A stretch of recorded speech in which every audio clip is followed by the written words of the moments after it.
As we mentioned earlier, another boatload of asylum seekers has been intercepted off Christmas Island. The Prime Minister has reiterated there's no quick solution to the problem. Pakistani immigration officials agree. They say Australia's freeze on processing asylum applications has done nothing to stop Afghan nationals trying to make their way here. South Asia correspondent Sally Sara reports. Pakistan's Federal Investigation Agency says Australia's 6-month freeze on new Afghan asylum applications has failed. The FIA says the measure has done nothing to stop the flow of Afghans crossing the border and trying to make their way to Australia.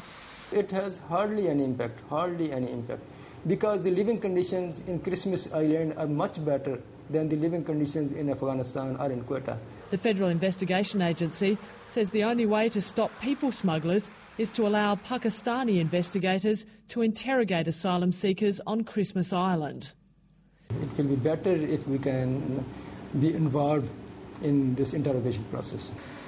The Australian Federal Police are working closely with their Pakistani counterparts, but won't say if they will take it a step further.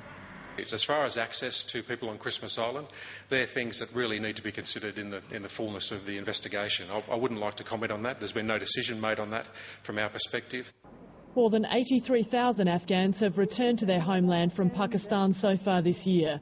But the United Nations High Commissioner for Refugees says the process can't be pushed too quickly. Because in the last 5 years, Afghanistan has absorbed a fifth of its population again, just in returning refugees. The movement of people across the border from Afghanistan to Pakistan is historic and complicated. For some people, this is just a stepping stone on the way to another country. For others, this is a temporary place as they go backwards and forwards across the frontier. But for many thousands more, Pakistan has become their permanent home. Pakistan has 1.7 million registered Afghans living on its soil. There's a war in Afghanistan, and I'll only go back when there's peace.